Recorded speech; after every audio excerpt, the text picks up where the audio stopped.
Hi, ഇന്ന് നമ്മൾ വെറുതെ വീട്ടിലിരുന്നപ്പോൾ വിചാരിച്ചു ഫുഡ് കഴിക്കാൻ വെളിയിൽ പോവാന്ന്. അങ്ങനെ ഞങ്ങൾ ഫുഡ് കഴിക്കുന്ന കാര്യങ്ങളൊക്കെ ഇങ്ങനെ പറഞ്ഞപ്പോൾ ചേച്ചി പറഞ്ഞു അച്ഛയോട് ഫുൾ ചെലവ് നോക്കാം. അച്ഛ പറഞ്ഞു ചേച്ചിയോട് ഫുൾ ചെലവ് നോക്കാം. അങ്ങനെ ഞങ്ങൾ ലോട്ടിടാൻ തീരുമാനിച്ചേ. ലോട്ടിട്ട് പേര് കിട്ടുന്നവര് ഇന്നത്തെ ഫുൾ ചെലവ് ഏറ്റെടുക്കണമെന്ന്, ഇൻക്ലൂഡിങ് വണ്ടിയിൽ പെട്രോൾ വരെ അടിക്കണമെന്നായിരുന്നു കേട്ടോ നിയമം പറഞ്ഞ ചേച്ചിയാട്ടോ. ലോട്ടിൽ ആരുടെ പേര് കിട്ടിയെന്ന് എനിക്ക് അറിയണ്ടേ. അത് വേറെ വീഡിയോ ആയിട്ട് ചെയ്യാവേ. ഒരു 7 മണിയപ്പോൾ നമ്മൾ വീട്ടിൽ നിന്ന് ഇറങ്ങി.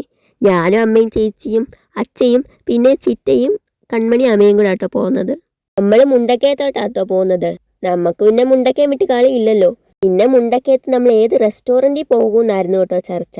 അങ്ങനെ ഞങ്ങൾ ഒരു സ്ഥലം കണ്ടുപിടിച്ചേ. ഞങ്ങൾ ഇതുവരെ അവിടെ പോയിട്ടില്ല കേട്ടോ. അത് വേറെ എവിടെയല്ല കേട്ടോ, മുണ്ടക്കയത്ത് കേരള റെസ്റ്റോറൻറ്റ് എന്ന് പറയുന്നത് ഒരു റെസ്റ്റോറൻറ്റ് ഉണ്ട്. പിന്നെ നമ്മളൊന്നും നോക്കിയില്ല, നമ്മൾ അങ്ങോട്ട് തന്നെ പോകാമെന്ന് വിചാരിച്ചേ. ഇതാണ് ആ റെസ്റ്റോറൻറ്റ്. മുണ്ടക്കയംകാർക്ക് എല്ലാവർക്കും അറിയാവുന്ന റെസ്റ്റോറൻറ്റ് തന്നെ ആട്ടോ. വരുന്ന വഴിക്ക് അച്ഛയുടെ ഒരു പഴയ ഫ്രണ്ടിനെയും കൂടെ കണ്ടിട്ടാട്ടോ നമ്മൾ വന്നത്. കുറച്ചു നേരം അവരോടൊക്കെ സംസാരിച്ചിട്ടാണ് നമ്മൾ പോകുന്നത്. അങ്ങനെ നമ്മളിവിടെ വന്ന് കുറച്ച് മിറർ സെൽഫി ഒക്കെ എടുത്തേ.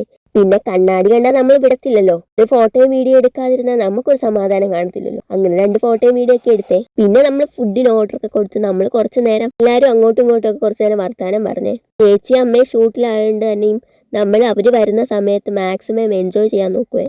പിന്നെ നമ്മൾ എപ്പോഴും ഇങ്ങനെയൊന്നും പോകാറില്ല, വല്ലപ്പോഴും ഒക്കെ ഇങ്ങനെ പോകാറുള്ളൂ. പ്രത്യേകിച്ച് ഫുഡ് കഴിക്കാൻ വേണ്ടി നമ്മളങ്ങനെ പോകാറില്ലേ. പിന്നെ ഞാനും അമ്മയും 2 വീഡിയോ ഒക്കെ എടുത്തു. അപ്പോൾ അവിടെ എന്തോ സംഭവിച്ച്, അപ്പം ഞങ്ങളത് കണ്ട് ചിരിച്ചേ. അങ്ങനെ നമ്മൾ ഓർഡർ കൊടുത്ത ഫുഡൊക്കെ വന്നേ. ഞാൻ ചിക്കൻ ഫ്രൈഡ് റൈസ് ആണേ പറഞ്ഞത്, ബാക്കി എല്ലാവരും മന്തിയാണ് പറഞ്ഞത്. എനിക്ക് മന്തി അത്ര താല്പര്യമില്ലാത്തതുകൊണ്ട് ഞാൻ ചിക്കൻ ഫ്രൈഡ് റൈസ് ആട്ടോ മേടിച്ചത്. അങ്ങനെ എല്ലാവരും കൂടെ റിലാക്സ് ചെയ്ത് ഫുഡൊക്കെ കഴിച്ച് കുറച്ച് നേരം വർത്താനമൊക്കെ പറഞ്ഞാട്ടോ നമ്മൾ പോകുന്നത്. പിന്നെ നമ്മൾ ലൈമും കൂടെ മേടിച്ചിട്ടുണ്ടായിരുന്നേ. പിന്നെ നമ്മൾ മാത്രം കഴിച്ചാൽ പോരല്ലോ, വീട്ടിൽ അമ്മമ്മയും അച്ചാച്ചനും അയത്തുപ്പാപ്പയും മുത്തശ്ശി എല്ലാവരും ഇല്ലേ. പിന്നെ അവർക്ക് പൊറോട്ട പാഴ്സലും കൂടെ മേടിച്ചിട്ടാട്ടോ നമ്മൾ പോകുന്നത്. അങ്ങനെ അതൊക്കെ മേടിച്ച് നമ്മൾ തിരിച്ചു പോകുന്നേ. ഇതാണ് നമ്മുടെ മുണ്ടക്കയം ബസ് സ്റ്റാൻഡ്. കടയടയ്ക്കാൻ സമയമായതുകൊണ്ട് എല്ലാവരും കടയൊക്കെ അടയ്ക്കുവാണ്. നമ്മൾ വരുന്ന സമയത്ത് ചെറിയൊരു ചാറ്റമഴയൊക്കെ ഉണ്ടായിരുന്നേ. അങ്ങനെ നമ്മൾ തിരിച്ചു പോന്നേ.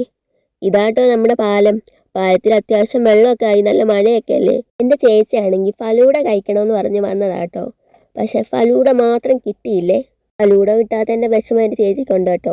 അങ്ങനെ പിന്നെ ഞങ്ങൾ ഒത്തിരി ലേറ്റ് ആവാൻ നിന്നില്ല, ഞങ്ങൾ അപ്പം തന്നെ തിരിച്ചു പോന്നു. പോകുന്ന വഴിക്ക് കുറച്ച് മഴയൊക്കെ ഉണ്ടായിരുന്നേ. കഴിഞ്ഞൊരു വീഡിയോ ഞാൻ പറഞ്ഞില്ലേ നമ്മുടെ വീട് കുറച്ച് ഉള്ളിലോട്ടാണ്, ആ വഴിയാട്ടോ ഇത്. നമുക്ക് കാണുമ്പോൾ പേടിയൊക്കെ ആവും, പക്ഷെ പേടിക്കേണ്ട ആവശ്യമൊന്നുമില്ല. ഈ വളവ് കഴിയുമ്പോൾ തന്നെ കുറേ അധികം വീടുകളുണ്ട് നമ്മുടെ ആ ഭാഗത്ത്. ഈ വീഡിയോ കാണുന്നവർ ഓർക്കും നമ്മളേതോ കാട്ടിനകത്താണ് താമസിക്കുന്നത്. പക്ഷെ അല്ല കേട്ടോ, നമ്മുടെ ഈ സ്ഥലം അടിപൊളിയാണ്. വരുന്നവർക്കറിയാം കേട്ടോ ഈ സ്ഥലത്തിൻ്റെ ഭംഗി. അപ്പോൾ ഇന്നത്തെ വീഡിയോ ഇത്രയുള്ള ഗായ്സ്. ഇഷ്ടപ്പെട്ടാൽ സബ്സ്ക്രൈബും ലൈക്കും ഷെയറും ചെയ്യണേ. അപ്പോൾ ഓക്കെ ഗായ്സ്, ബൈ.